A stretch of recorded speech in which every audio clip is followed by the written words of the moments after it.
Hi, I'm going to be talking about the difference quotient. This shows up early on in the pre-calculus textbook in chapter 1 and shows up again almost every chapter all the way to the end of the book. In fact, in 12.3 we see some investigations of what the slope of a curve is at a particular point. I'm going to kind of point that out when I get a little further down on this page. But right now let's talk about what the difference quotient has to do with slope. You might be familiar with the term slope because we've been looking at lines in the past, and anything I need to do to find the slope of a line just need to compare information from 2 points. Like that point, we'll call that point's quotient, that point's coordinates are 0, 1, and the other point up here is 2, 2. So you've been taught that y sub 2 minus y sub 1 over x sub 2 minus x sub 1 will tell us the slope. So we're going to call these points x sub 1, y sub 1, x sub 2, y sub 2. And if I do that calculation, I'm going to end up with 2 minus 1 over 2 minus 0, which that's going to end up giving me a slope of 1/2. And in fact, that's exactly what the slope of that line is. You can kind of see that if you draw a little slope triangle that I'm going up 1 unit for every 2 that I go to the right. That's what the slope is. It's the change in y over the change in x. Now, the difference quotient looks like this. F of x, oh, that's not right. F of x plus h minus f of x over h. Now, why does it say that? Because at this point in your mathematics career, we've learned to replace a y with f of x. It means the same thing. But the advantage to saying f of x is I can now refer to different y's using different letters. Instead of f of x, I can say g of x or h of x or n of x, or all of those different things that have to do with a function relating to x. In other words, the outputs, the y's, the f of x's, have to do with an input called x. Now, if you look carefully at this equation here and compare it to this equation here, you'll find out that they pretty much mean the same thing. Because if f of x is y, here we're saying up here on this top part, the difference between two y's. That's exactly what this is, the difference of two y's. One y that's at x, another one that's at x, but a little further over. That difference is called h. And down here on the bottom, this h comes from, well, on the bottom we would be subtracting two x's. So the two x's that we're talking about here are x plus h and x. So if I say x plus h minus x, the x's end up coming out, and the only thing I have left is h. And so that's what the difference quotient is. It's just a way of calculating the slope. So let's take a look at what that looks like if I'm not talking about a straight line. Let's talk about a curve like this one.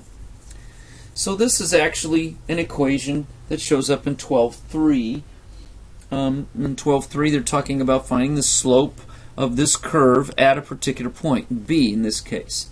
Well, the only thing we know how to do is to take the slope between any 2 points. So finding it at a single point seems problematic, since we could find the slope of, say, that line, and that would come close. It wouldn't be perfect, but it'd be close to the slope at the point B. But we can see that there's a difference here between these two curves. There's a gap right here, and that gap looks pretty significant to me. So we know that whatever answer we end up with by looking at the slope of this line is not going to be as good as the actual slope at that point.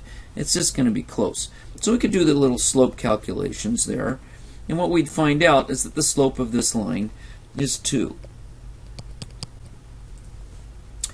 Well, those 2 points, that one and that one, are not very close together, so the the calculations for the slope are going to be pretty crude.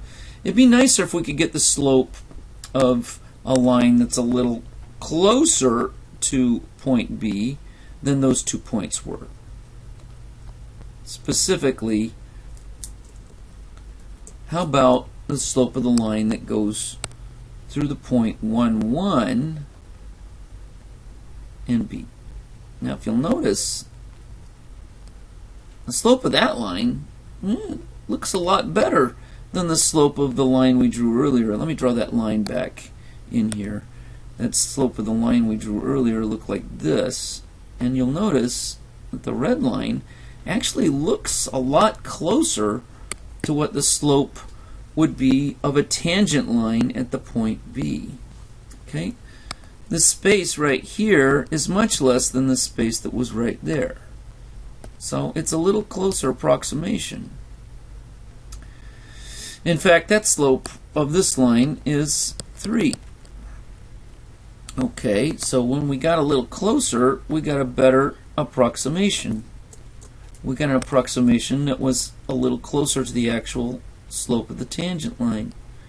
Now, the way we did that was by getting the points that were closer to each other on this curve.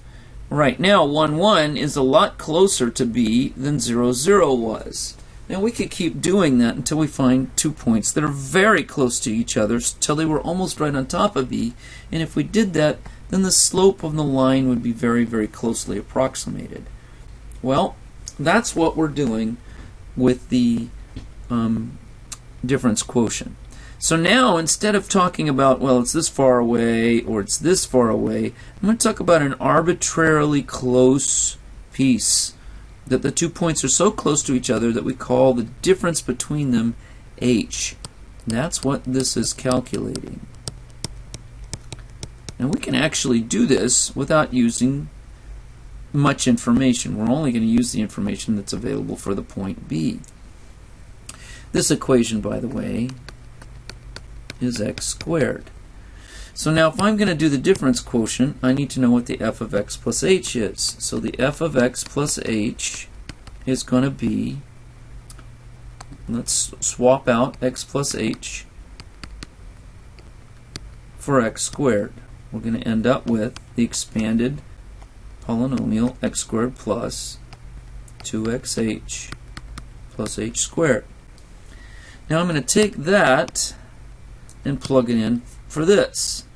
And we'll go back to the original equation and plug it in for f of x, which now lets me write the new equation, x squared plus 2xh plus h squared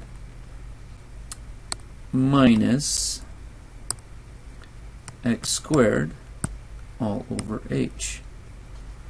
Now, if you look real close, you'll notice that there's an x squared here, and there's an x squared here. This is a positive, and that's a negative. They'll cancel out. So what do I have left? Well, I have 2xh plus h squared over h. And now one of these h's in each of these parts would cancel out, and I'd be left with 2x plus h. Now in calculus we'll learn that our goal here is to make h as small as it possibly can, as close to 0 as it can be. Now if it were actually 0, we run into a little problem right here. We can't have a 0 in the denominator of a fraction.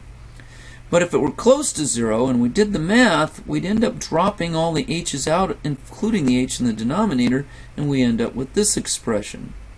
Now let's pretend that h actually is 0. It would drop out. That would make the slope at this line equal to 2x.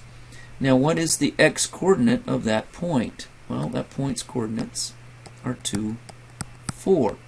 So if I take that x coordinate, that 2, and plug it into this equation, I find out what the slope of the line is at that point.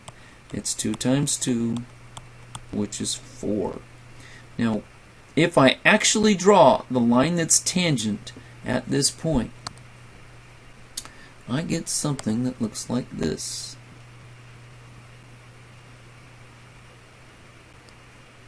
And the slope of that line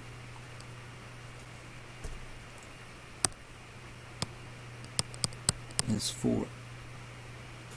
And that kind of makes sense. Our approximations were getting closer and closer to 4.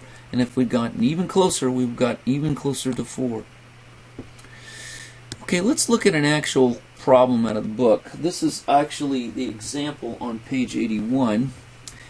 And it's a little bit more complicated than the one we were dealing with because this one has a trinomial involved. Okay? But it's still going to be the same process.